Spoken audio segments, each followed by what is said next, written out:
जो भी ये वीडियो देख रहा है वो चैनल को ज़रूर सब्सक्राइब करे।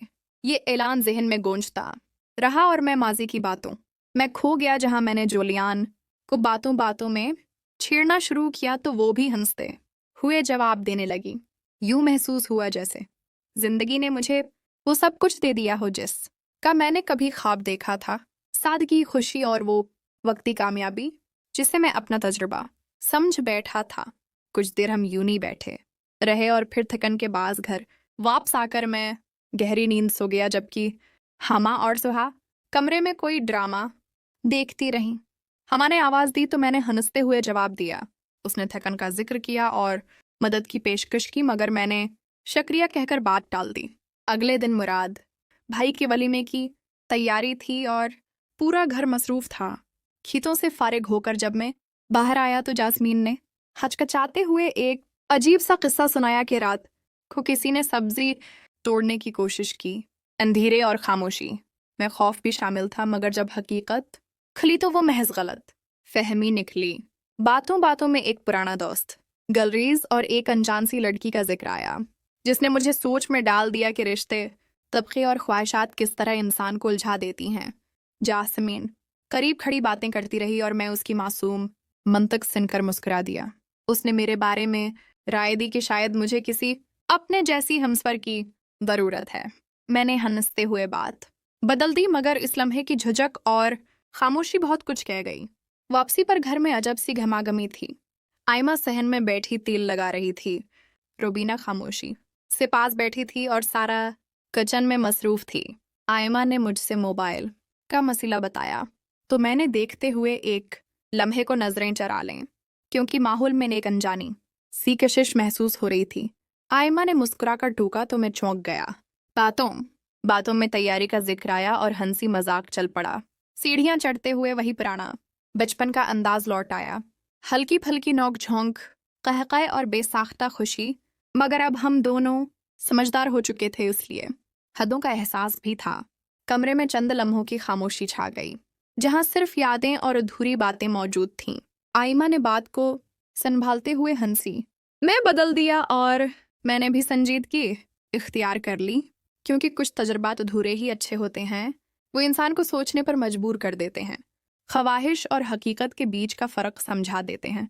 इसी एहसास के साथ वो दिन ख़त्म हुआ और मैं जान गया कि हर करबत को नाम देना ज़रूरी नहीं। कुछ लम्हे बस लम्हे ही रहने चाहिए। अगली सुबह वलीमे की मसरूफियात उरूज पर थीं। घर में हर तरफ तैयारियों की आवाज़ें, हंसी और हलचल थी, मगर मेरे अंदर एक अजीब सी खामोशी बसी हुई थी। रात के अधूरे लम्हे और बेनाम एहसास दिल के किसी कोने में ठहर गए थे। मैं तैयार होकर बाहर आया तो आयमा आईने के सामने खड़ी बाल सनवार रही थी। उसकी आंखों में वही शौखी थी, मगर लहजे में एक नया ठहराव आ चुका था। इसने मुझसे नजरें मिलाएं और हल्की सी मुस्कुराहट के साथ बोली, कल की बात को दिल पर मत लेना, बस बचपन लौट आया था। मैंने सर हिला दिया, क्योंकि बातें कहकर भी अधूरी रहती हैं और बाज खामोशी में पूरी हो जाती हैं। वलीमे में पहुंचे तो रंग बिरंगी रोशनियों, मेहमानों की आवाज़ों और मौसीकी ने माहौल बदल दिया। मैं दोस्तों में घरा रहा, मगर जहन बार बार पीछे लौट जाता। जास्मीन भी नजर आई। उसने दौर से हाथ हिलाकर मुस्कुरा दिया, जैसे कोई राज हम दोनों के दरमियान महफूज हो। गलरेज का जिक्र भी आया, मगर इस बार मैंने गैर ज़रूरी सोच को रोक दिया, क्योंकि मैं समझने लगा था कि हर कहानी को अंजाम तक पहुंचाना ज़रूरी नहीं। कुछ कहानियां बस हमें समझदार बनाने आती हैं। खाने की मेज़ पर बैठे हुए आयमा ने आहिस्ता से पूछा, तुम कहीं खोए हुए लग रहे हो। मैंने मुस्कुराकर जवाब दिया, बस जिंदगी को देख रहा हूँ। उसने मानीखीज नज़र से देखा और खामोश हो गई। वापसी पर गाड़ी में सब थके हुए थे। हंसी मजाक मध्यम पड़ चुका था। घर पहुंचकर हर कोई अपने अपने कमरों में चला गया। मैं छत पर जाकर बैठ गया, जहां ठंडी हवा ने जहन साफ करना शुरू किया। कुछ देर बाद कदमों की आहट सुनाई दी। आयमा आकर फासले पर बैठ गई, न बहुत करीब न बहुत दूर। उसने कहा, कभी कभी हमें वही सबसे ज्यादा उलझाता है जो कहा न जाए।